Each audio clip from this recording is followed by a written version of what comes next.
Bismillahirrahmanirrahim. Assalamualaikum warahmatullahi wabarakatuh. Alhamdulillahirabbil alamin. Wassalatu wassalamu ala rasulil amin. Nabiyyina wa habibina wa qudwatina Muhammadin wa ala alihi wa sahbihi wa man wala. Wala hawla wala quwwata illa billah. Allahumma iftah lana qulubana wa alhimna rushdana wahdina siratakal mustaqim.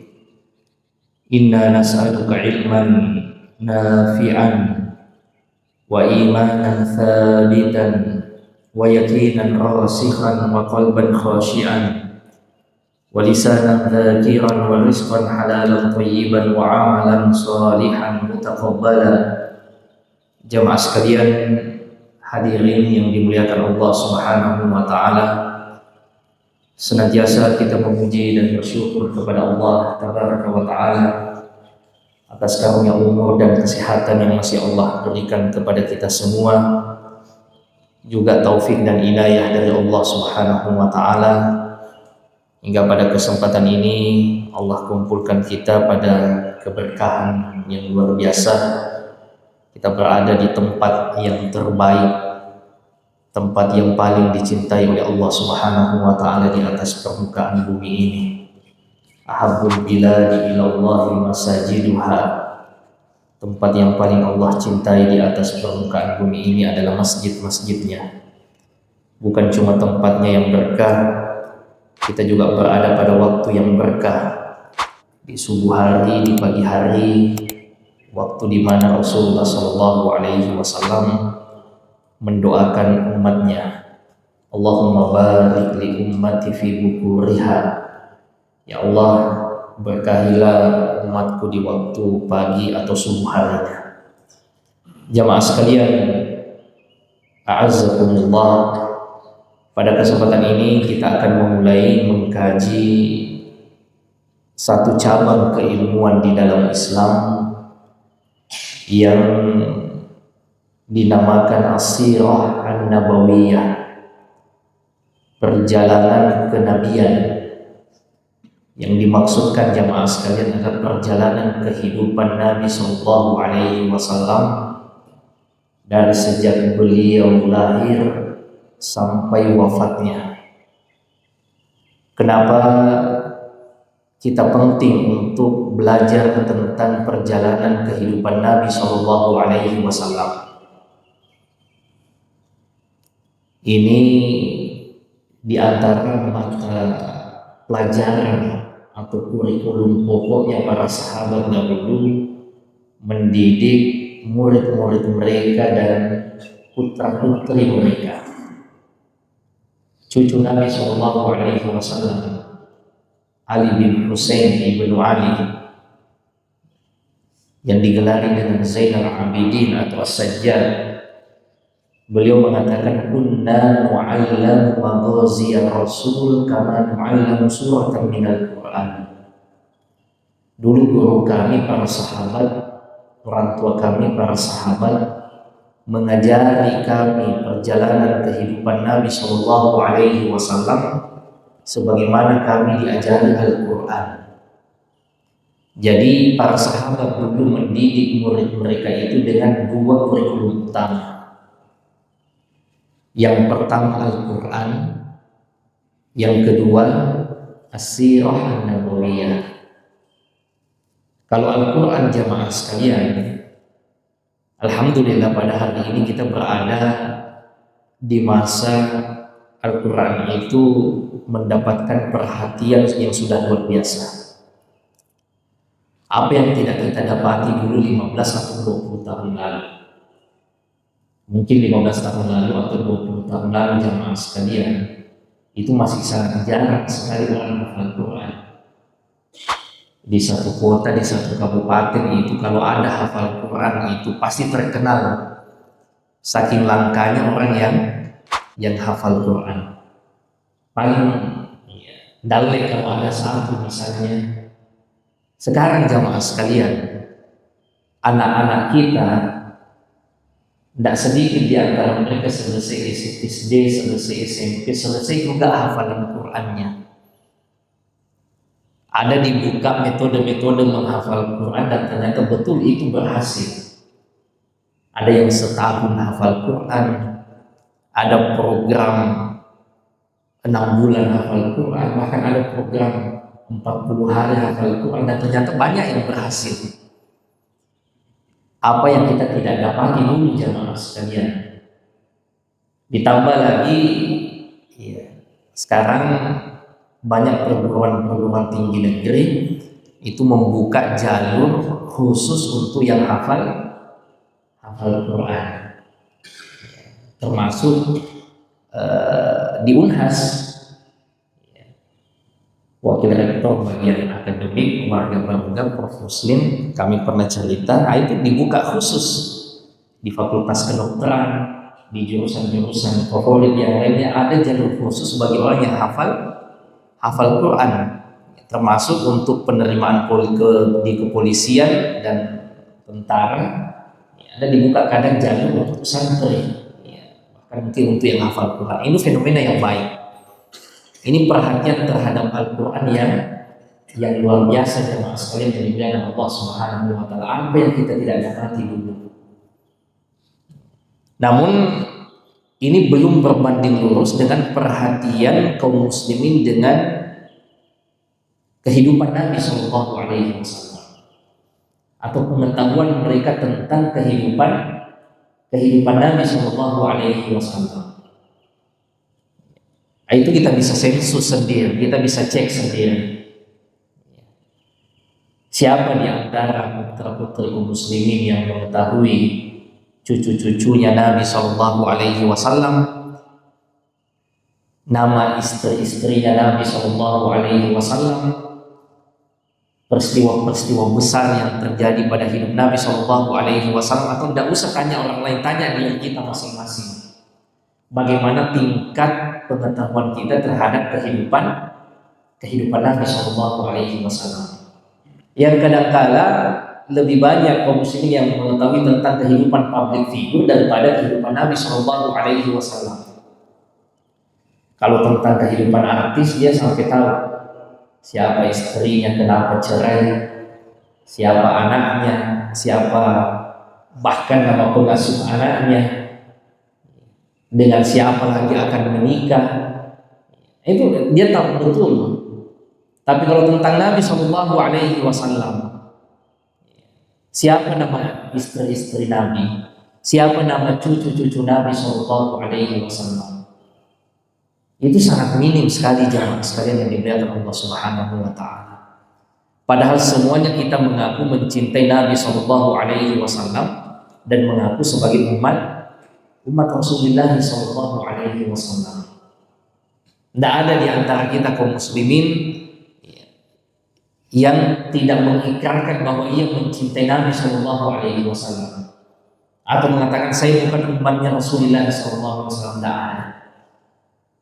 Tapi itu tidak berbanding lurus dengan pengetahuan kita terhadap Nabi Shallallahu Alaihi Wasallam. Padahal hal yang paling minimal yang dimiliki oleh orang yang mencintai sesuatu itu adalah pengetahuan tentang apa yang dicintainya. Bagaimana mungkin kita mencintai sesuatu yang kita tidak ketahui? Bagaimana mungkin kita mencintai sesuatu yang tidak kita kenal? Makanya orang Arab punya pepatah, man jahila syai'an 'adahu. Siapa yang tidak mengenal sesuatu cenderung ia akan membencinya. Di kita pepatahnya tak kenal maka tak sayang, dan faktanya seperti itu jamaah sekalian. Lihat apa-apa yang kita cintai atau orang-orang yang kita cintai itu karena kita kenal. Kenapa kita mencintai orang tua kita? Karena kita mengenalnya jamaah sekalian. Ini orang tua saya, ia yang lahirkan saya, ia yang banting tulang membesarkan saya, ia rela begadang demi saya bisa tidur nyenyak, ia rela lapar demi saya bisa kenyang. Itu karena kita kenal betul. Kenapa kita cinta istri kita? Karena kita kenal ini yang istriku, bukan yang lain. Ia yang lahirkan anak-anakku. Ia orang terakhir yang saya lihat sebelum saya memejamkan mata, dan orang pertama yang saya lihat saat membuka mata. Dia yang mensupport saya, dia yang melayani saya. Kita kenal betul. Anak-anak kita juga seperti itu, jamaah sekalian. Kenapa rela kita berkorban, jamaah sekalian, demi anak-anak kita? Karena kita kenal, ini anak saya, ini darah daging saya, lahir dari saya, dari darah saya. Makanya lahir cinta, karena kita kenal, jamaah sekalian yang dimuliakan Allah Subhanahu wa taala. Maka begitu juga dengan Nabi Shallallahu alaihi wasallam. Mereka yang betul-betul mencintai Nabi Shallallahu alaihi wasallam adalah mereka yang cintanya betul-betul berangkat dalam pengetahuan tentang Nabi Shallallahu alaihi wasallam. Kalau orang non-muslim, jamaah sekalian, ada yang membuat karikatur tentang Nabi, ada yang membuat penghinaan tentang Nabi. Mungkin dalam tanda kutip cenderung kita pahami itu, karena mereka memang tidak kenal. Mereka tidak mengetahui tentang Nabi Shallallahu Alaihi Wasallam, dan memang mereka dari awal tidak pernah mengatakan kami mencintai Nabi, kami umatnya Nabi. Beralasan karena mereka tidak tahu. Tapi yang menjadi masalah kalau kaum muslimin sendiri tidak mengetahui tentang Rasulullah Shallallahu Alaihi Wasallam. Ia tidak mengenal tentang nabinya, ia tidak mengenal tentang petunjuk nabinya. Ini yang jadi masalah, jemaah sekalian yang dimuliakan Allah Subhanahu wa taala, yang di saat yang sama semuanya kita mengaku mencintai Nabi sallallahu alaihi wasallam. Hubbun Nabi sallallahu alaihi wasallam, mencintai Nabi sallallahu alaihi wasallam adalah di antara bekal utama kita menuju kampung akhirat. Seorang sahabat, jemaah sekalian, pernah bersedih. Ia gelisah, ia sedih, jangan-jangan nanti di akhirat tidak bisa ketemu dengan Nabi. Kenapa, jemaah sekalian? Karena Rasulullah Shallallahu Alaihi Wasallam itu bukan manusia biasa. Ia seorang Nabi dan Rasul, bahkan bukan cuma Nabi dan Rasul, Imamul Anbiya wal Mursalin, imamnya para Nabi dan Rasul, bahkan khairul khalqillah, makhluk terbaik yang Allah ciptakan. Sementara bagi sahabat, kita ini manusia biasa, kita bukan Nabi, kita bukan Rasul. Jangan-jangan nanti klasternya di akhirat itu berbeda. Kalau di dunia mudah sekali ketemu dengan Nabi Shallallahu Alaihi Wasallam, datang ke Masjid Nabawi, di situ ada Nabi. Paling-paling kalau tidak ada Nabi, mungkin ada di Bi'r Aris, ada satu kebun yang disenangi oleh Nabi Shallallahu Alaihi Wasallam. Di dekat Kuba, biasa Nabi Shallallahu Alaihi Wasallam kalau mau menenangkan diri itu di sana. Mudah bagi sahabat kalau mau ketemu dengan Nabi Shallallahu Alaihi Wasallam di dunia. Tapi muncul pertanyaan di kalangan sahabat saat itu, jangan-jangan nanti di hari akhirat tidak bisa makin ketemu dengan Nabi karena klasternya, foldernya sudah beda. Nabi dengan yang selevel dengannya, sementara kita manusia biasa, para kita tidak bisa lagi ketemu kayaknya dengan Nabi nanti. Lalu Nabi Shallallahu Alaihi Wasallam menyampaikan kabar gembira kepada sahabatnya dan kepada kita semua. Kata Nabi Shallallahu Alaihi Wasallam, al-mar'u ma'aman ahabba yaumal qiyamah. Seseorang itu akan dikumpulkan dengan orang yang dicintainya pada hari akhirat kelak. Maka perkara mencintai di dalam agama kita bukan perkara sederhana, jamaah sekalian. Karena tatkala kita mencintai seseorang, itu artinya kita sedang mempersiapkan diri dikumpulkan dengannya nanti di hari akhirat. Makanya hubbun Nabi Sallallahu Alaihi Wasallam, mencintai Nabi Sallallahu Alaihi Wasallam di antara bekal utama kita menuju kampung akhirat, yang kita harapkan nanti bisa dikumpulkan dengan Nabi kelak di sana. Kita ditakdirkan oleh Allah Subhanahu wa taala hidup di masa yang terpaut jauh dari masanya Nabi Sallallahu Alaihi Wasallam. Tidak sempat kita ketemu dengan Nabi. Kita hidup di kampung yang jauh sekali dengan kampungnya Nabi Sallallahu Alaihi Wasallam. Maka jangan sampai jamaah sekalian, sudahlah di dunia kita tidak ketemu dengan Nabi Shallallahu Alaihi Wasallam, di akhirat juga tidak ketemu jamaah sekalian. Itu adalah kerugian, kebinasaan yang luar biasa jamaah sekalian. Di dunia tidak sempat ketemu dengan Nabi, di akhirat juga tidak ketemu dengan Nabi Shallallahu Alaihi Wasallam. Jamaah sekalian yang dimuliakan Allah Subhanahu Wa Taala. Apa alasan kita mencintai orang lain atau mencintai sesuatu jamaah sekalian? Orang mencintai orang lain jamaah sekalian, itu alasannya tidak keluar dari 3 hal. Yang pertama, karena jasa-jasanya pada kita, maka kita pun mencintainya. Karena pengorbanannya, jasanya, maka kita mencintainya. Dan Rasulullah Shallallahu Alaihi Wasallam itu adalah manusia yang paling perhatian terhadap kita umatnya. Pengorbanannya dari sejak lahir jamaah sekalian sampai beliau wafat penuh dengan perjuangan demi agama ini bisa sampai pada kita. Rasulullah Shallallahu Alaihi Wasallam suatu waktu pernah duduk-duduk dengan istri beliau Sayyidah Aisyah radhiyallahu taala anha. Karena Rasulullah Shallallahu Alaihi Wasallam menyisihkan 2 waktu untuk keluarganya. Yang pertama di pagi hari setelah sholat subuh, yang kedua setelah sholat asar. Itu waktu untuk keluarganya Nabi Shallallahu Alaihi Wasallam. Kalau setelah sholat subuh, biasanya itu orientasinya pada hal-hal yang sifatnya spiritual. Nabi datangi istrinya, Nabi doakan, Nabi nasihati, Nabi cerita, yang orientasinya ke hal-hal yang sifatnya spiritual. Setelah sholat asar juga Nabi mendatangi atau berkumpul dengan istrinya, yang orientasinya lebih pada hal-hal yang sifatnya keharmonisan dan romantisme dalam rumah tangga. Kadang beliau bercanda dengan istrinya, bersama dengan istrinya, itu biasanya di sore hari.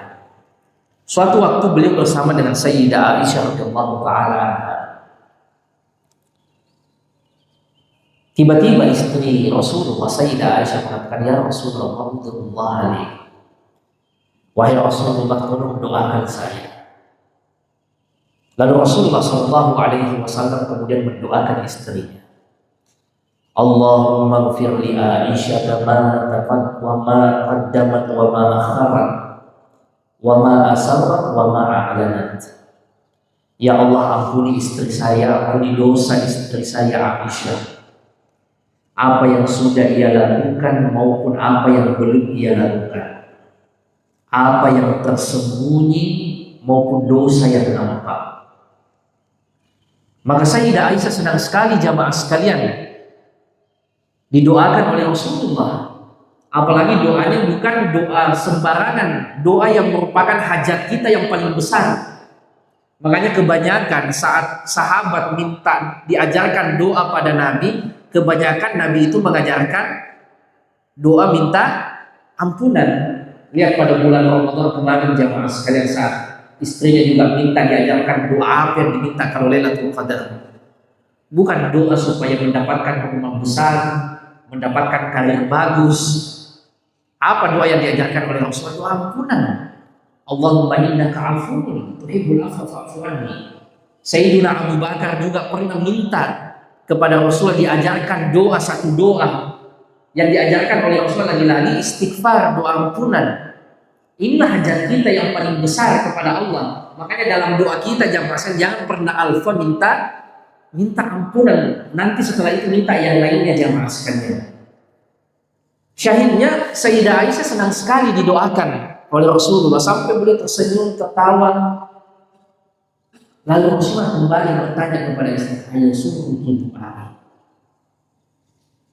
apakah engkau senang, bahagia dengan doaku tadi?"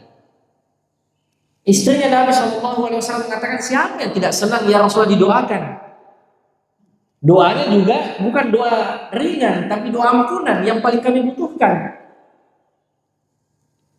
Nabi Shallallahu Alaihi Wasallam mengatakan, sesungguhnya saya mendoakan dengan doa yang sama kepada seluruh umatku di setiap sholatku. Nabi mendoakan kita jamaah sekalian di setiap sholatnya. Ternyata bukan cuma istrinya saja yang didoakan. Kita semua umatnya didoakan oleh Nabi Shallallahu Alaihi Wasallam di setiap sholatnya Nabi Shallallahu Alaihi Wasallam. Yang kadang-kala kita diri kita saja jamaah sekalian karena lupa untuk kita doakan diri kita, lupa untuk kita doakan ampunan untuk diri kita jamaah sekalian. Nabi Shallallahu Alaihi Wasallam di setiap sholat beliau doakan kita umatnya dengan doa yang sama agar kita diampuni oleh Allah Subhanahu wa taala. Nabi Shallallahu Alaihi Wasallam berkurban. Ini sudah dekat Idul Adha. Nabi ikutkan kita umatnya pada pahala kurban beliau jamaah sekalian. Nabi ingat kita. Rasulullah Shallallahu Alaihi Wasallam memikirkan umatnya jamaah sekalian sampai beliau beruban. Sayyiduna Abu Bakar As-Siddiq radhiyallahu taala anhu, sahabat yang sudah membersamai Nabi sejak masih muda sampai Nabi wafat, baku bawa dengan Nabi Shallallahu Alaihi Wasallam. Suatu waktu Abu Bakar heran, ternyata Nabi sudah mulai beruban. Maka Abu Bakar bertanya, "Syibta ya Rasulullah? Aku ternyata mulai beruban wahai Rasulullah." Apa kata Nabi Shallallahu Alaihi Wasallam? "Syayyabani Hudun wa akhawatuha." Saya dibuat beruban oleh surah Hud dengan yang semisal dengannya. Kenapa itu surah Hud? Kata ulama kita jamaah sekalian, surah Hud itu isinya tentang dahsyatnya hari pembalasan. Apakah Nabi memikirkan tentang bagaimana nanti dirinya di hari pembalasan? Tidak jemaah sekalian. Nabi tempat kembalinya sudah jelas. An-Nasr. Lalu apa yang Nabi pikirkan beratnya hari pembalasan sampai beliau beruban jemaah sekalian? Kita umatnya. Bagaimana nanti beratnya umatnya di hari pembalasan jamaah sekalian, dahsyatnya hari kiamat dan hari pembalas. Kalau untuk dirinya Nabi Shallallahu Alaihi Wasallam, Nabi sudah tidak pikir itu. Tempat kembalinya sudah jelas. Untuk diri beliau sudah jelas. Manusia yang pertama kali dibukakan pintu surga. Bahkan orang yang diberikan otoritas, satu-satunya Nabi yang diberikan otoritas untuk memberikan syafaat oleh Allah Subhanahu wa taala. Dalam hadis yang diriwayatkan oleh Imam Bukhari, umat manusia lari ke nabi-nabi minta diberikan syafaat, lari kepada Nabi Adam, kepada Nabi Musa, kepada Nabi Ibrahim, semuanya kan Nabi yang tidak bisa. Satu-satunya adalah Rasulullah Shallallahu Alaihi Wasallam. Tapi Rasulullah sampai beruban jamaah sekalian memikirkan bagaimana nanti umatnya. Memikirkan kita jamaah sekalian. Yang kita mungkin pernah tidak sampai kita beruban memikirkan bagaimana nanti saya jadi Nabi Allah. Kita mungkin kadang juga beruban karena beban pikiran, tapi mungkin KPR, utang yang belum selesai, atau masalah-masalah perkara dunia, saking beratnya jamaahnya akhirnya beruban juga, saking banyaknya pikiran. Tapi pernah enggak yang menjadi pikiran kita itu sampai beruban? Itu gara-gara memikirkan akhirat kita. Nabi sampai beruban jamaah sekalian karena memikirkan kita umatnya, memikirkan bagaimana nanti dahsyatnya hari pembalasan jamaah sekalian yang dimuliakan Allah Subhanahu wa taala. Pengorbanannya Nabi Shallallahu Alaihi Wasallam yang akan kita bahas nanti dari sejak lahir jamaah sekalian. Beliau sudah tidak mendapati ayahnya. disusui di suatu daerah Bani Sa'ad, kemudian kembali di usia 4 tahun. Hanya sekitaran setahun bersama dengan ibunya, ternyata ibunya juga wafat. Tinggal bersama dengan kakeknya sekitar 3 tahun, ternyata kakeknya juga meninggal. Numpang sama pamannya, cari uang sendiri, menggembala kambing dan ikut berdagang, berjuang jamaah sekalian, sampai kemudian ia diangkat menjadi nabi dan rasul. Yang dahulu orang paling dicintai berubah menjadi orang yang dibenci oleh orang Quraisy. Bukan hanya serangan fisik, serangan mental, semua dilakukan untuk menyerang pribadi Nabi Shallallahu Alaihi Wasallam, sampai kemudian Nabi meninggalkan tanah kelahirannya, pindah ke Madinah. Sampai di Madinah jamaah sekalian, dengan dinamika yang ada, sampai di penghujung hidupnya jamaah sekalian, sampai Sayyidah Fatimah menangis, "Ya Karbah, betapa menderitanya wahai ayahku." Apa kata Rasulullah SAW? Tidak akan ada lagi kesusahan pada ayahmu ini setelah hari ini. Karena Sayyidah Fatimah tahu betul bagaimana perjuangan ayahnya jamaah demi umatnya. Rasulullah sholat, punggungnya dilumuri dengan isi unta yang sudah disembeli beberapa hari lalu, yang lagi busuk-busuknya.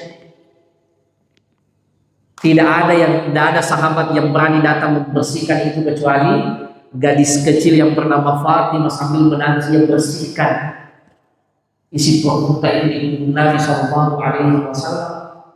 Segitunya jamaah sekalian.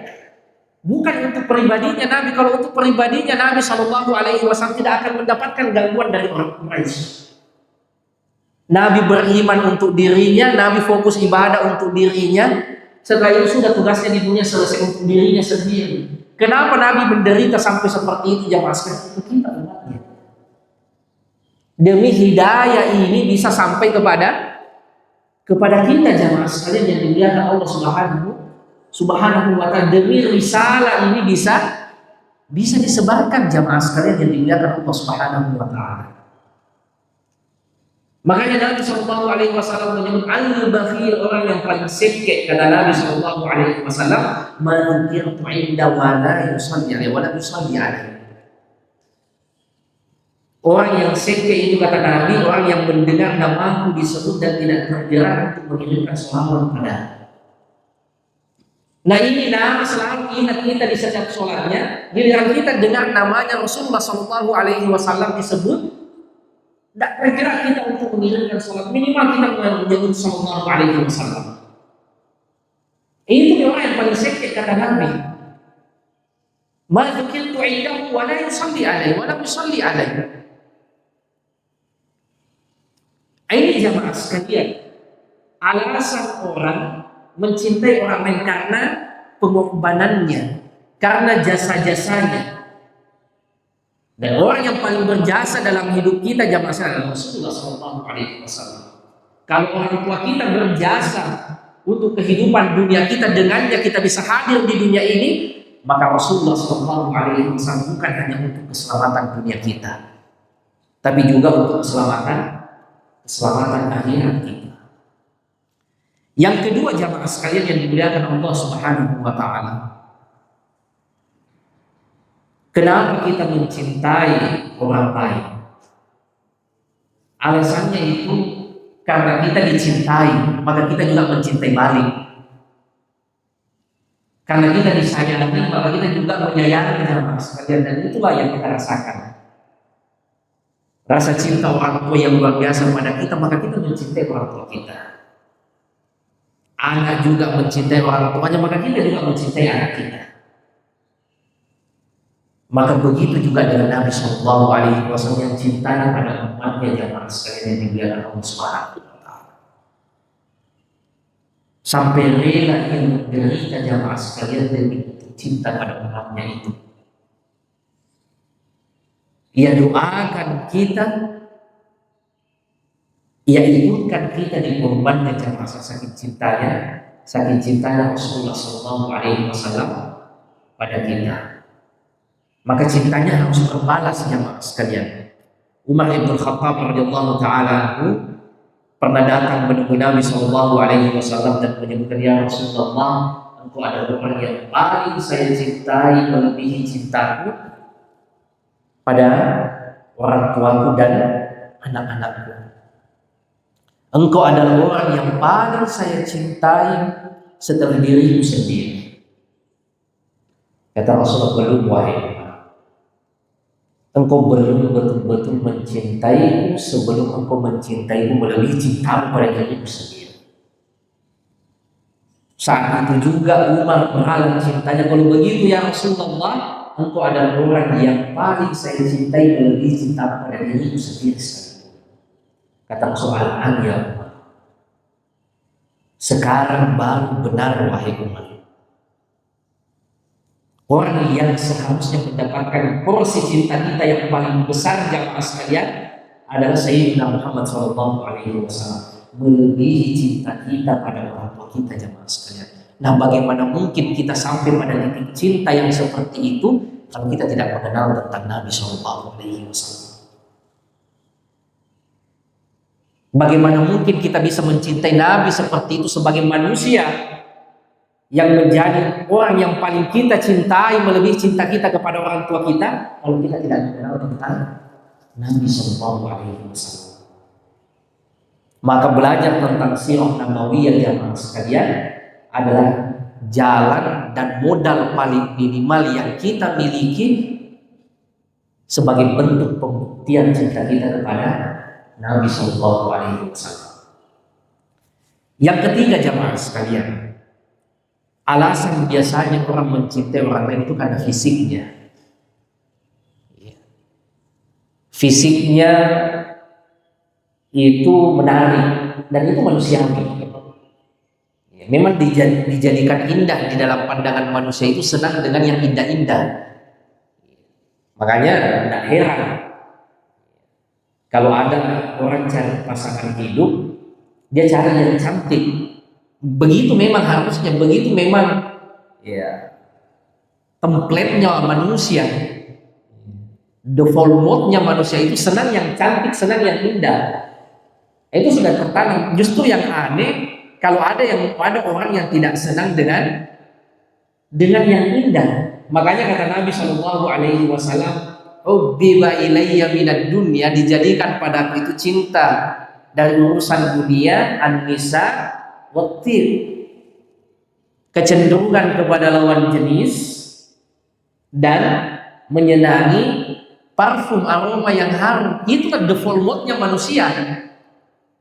Cenderung kepada lawan jenis, senang yang cantik, senang dengan lawan jenis, senang dengan yang bersih, senang dengan yang harum. Kapan keluar dari sini itu justru aneh. Kalau ada orang yang tidak cenderung dengan lawan jenis, cenderungnya kepada yang sejenis, itu justru aneh. Itu justru keluar dari template seorang manusia. Kalau ada yang senangnya dengan yang kotor, senangnya yang botok, yang tidak harum, itu justru aneh jamaah sekalian. Manusia itu asalnya cenderung dengan yang indah, yang cantik. Makanya kalau ada yang minta dicarikan jodoh biasa, kadang-kadang mengatakan yang penting bagus agamanya Ustaz. Kalau fisik saya tidak terlalu perhatikan saja. Yang dicarikan yang masalah ini ada ini muslimah, hafal Quran misalnya bagus. Nah ini fotonya misalnya aku ketemu langsung, mundur jamaah sekalian. Ternyata ia juga memperhitungkan fisik. Kenapa tidak bilang dari awal? Nah bukan juga masalah itu, memang begitu manusia senang dengan yang indah, senang dengan yang cantik.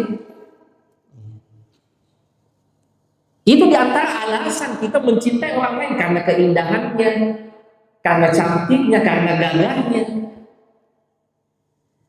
Dan jamaah sekalian yang dimuliakan Allah Subhanahu wa taala, Rasulullah sallallahu alaihi wasallam kata sahabat, "Ma ra'ayna syai'an mithla Rasulillah sallallahu alaihi wasallam." kami tidak pernah melihat sesuatu yang seperti indahnya Nabi Shallallahu Alaihi Wasallam, baik fisiknya maupun akhlaknya. Sahabat tidak mengatakan ma ra'ayna rajulan mithla Rasulillah, kami tidak pernah melihat manusia yang seperti gagahnya Nabi. Tapi sahabat mengatakan ma ra'ayna syai'an, kami tidak pernah melihat sesuatu apapun. Karena ada kadang sesuatu itu dipandang indah, bukan manusia, mungkin pemandangan atau apa, jemaah, indah sekali, enak sekali dipandang. Tapi kata sahabat, ma ra'ayna syai'an, kami tidak pernah melihat sesuatu apapun yang pernah dipandang oleh mata yang seperti indahnya Nabi Sallallahu Alaihi Wasallam. Tidak ada. Makanya ulama kita berbeda pendapat siapa sebenarnya manusia yang paling gagah. Apakah Rasulullah Shallallahu Alaihi Wasallam atau Nabi Yusuf? Ada yang mengatakan Nabi Yusuf karena hadisnya waktu Nabi Shallallahu Alaihi Wasallam pulang dari Isra dan Mi'raj, Nabi Shallallahu Alaihi Wasallam itu menceritakan, saya ketemu dengan Nabi Yusuf. Nabi kan ceritakan bagaimana nabi-nabi yang ia ketemu. Saya ketemu dengan Nabi Musa, wajah perkasa, besar, kekal. Saya ketemu dengan Nabi Ibrahim yang mukanya mirip dengan sahabat kalian ini, mukanya mirip dengan Rasulullah. Jadi Nabi yang mukanya mirip dengan Rasulullah itu Nabi Ibrahim. Dan saya ketemu dengan Nabi Yusuf, kata Rasulullah Sallallahu Alaihi Wasallam, ia diberi setengah ketampanan. Yang ulama kita mengatakan setengah ketampanan manusia itu ada pada Nabi Yusuf. Setengah itulah baru dibagi-bagi yang lain oleh sesama manusia yang tak berapa miliar jumlahnya. Tapi tidak sedikit ulama kita yang mengatakan yang lebih gagah adalah Rasulullah Shallallahu Alaihi Wasallam. Yang pertama hadis tentang setengah ketampanan Nabi Yusuf itu, kata ulama kita itu maksudnya adalah setengah ketampanannya Rasulullah itu ada pada Nabi Yusuf. Maksudnya apa? 2 kali tampannya Nabi Yusuf baru sama dengan Rasulullah Shallallahu Alaihi Wasallam. Kemudian hadis yang lain Rasulullah Shallallahu Alaihi Wasallam menyebutkan tidaklah Nabi itu diutus oleh Allah kecuali ia memiliki muka yang gagah dan suara yang bagus. Itu syarat mutlak bagi Nabi, mukanya harus gagah dan suaranya harus bagus, kata Rasulullah. Makanya tidak ada Nabi itu yang fisiknya jelek, mukanya jelek, tidak ada. Tidak ada Nabi itu yang suaranya tidak bagus.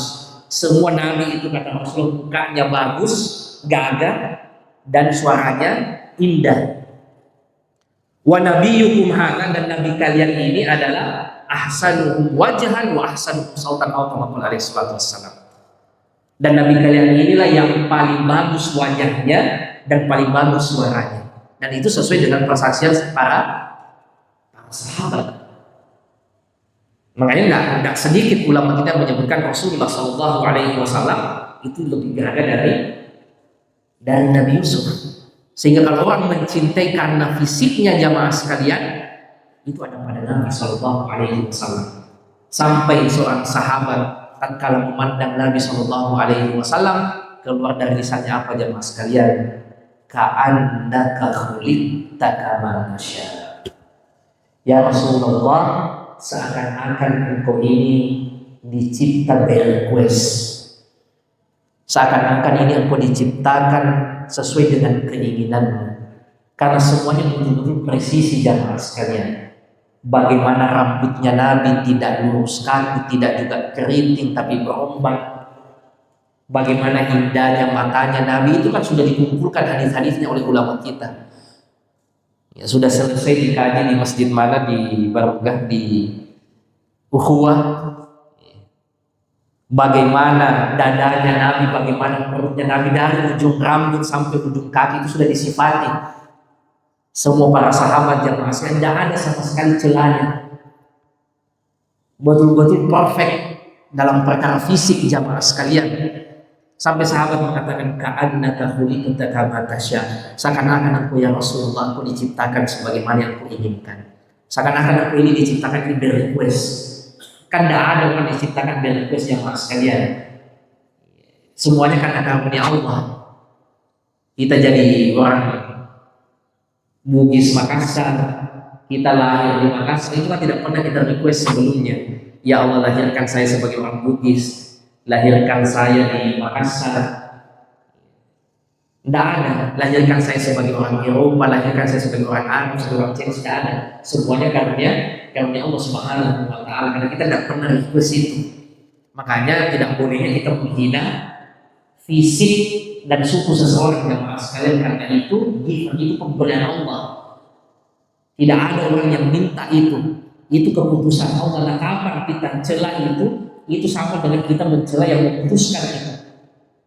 Tidak ada orang yang memilih, jamaah sekalian, ya Allah kasih saya kulit hitam hidung pesek. Tidak ada.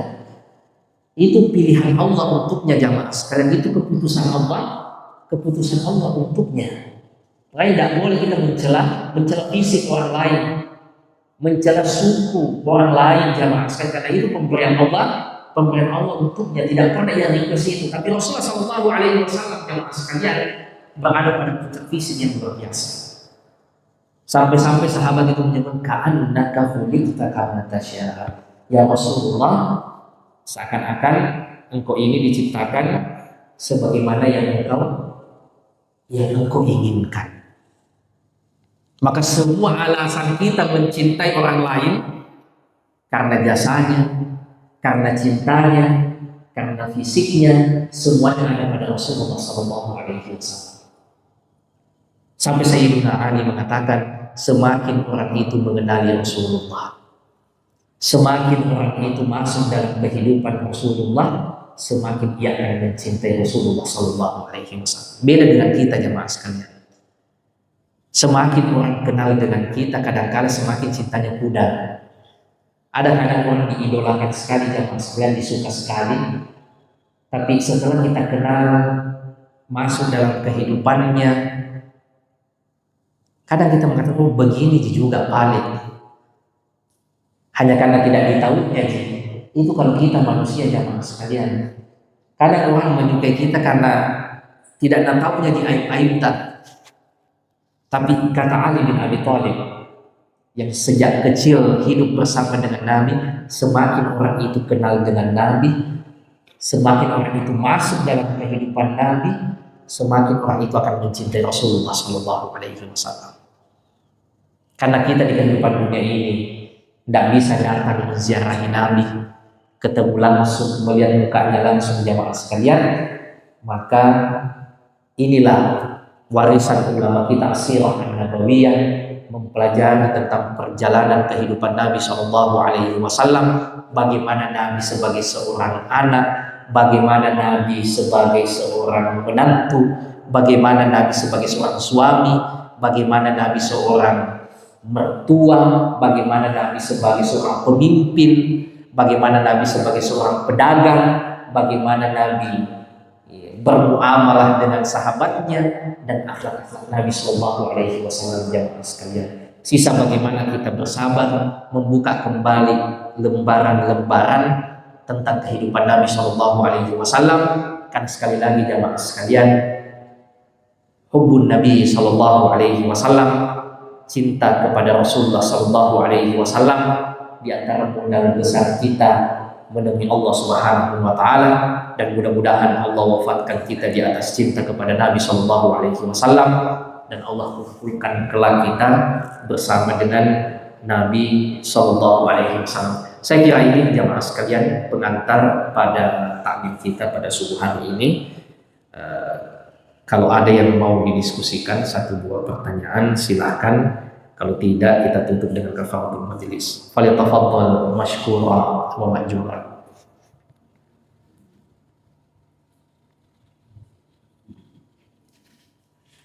Ini saya lihat banyak dari jamaahnya Al-Muttaqin yang kesini. Biasanya kalau di Al-Muttaqin itu ada tanya jawab. Ya, makanya saya kasih kesempatan untuk tanya jawab. Kalau di Al-Quwa itu tidak ada tanya jawab. Kalau sudah tidak ada, kita cukupkan, kita tutup dengan kafaratul majelis. Subhanallah bihamdi, asyhadu an la ilaha illa anta, astaghfiruka wa atubu ilaik. Wassalamualaikum warahmatullahi wabarakatuh.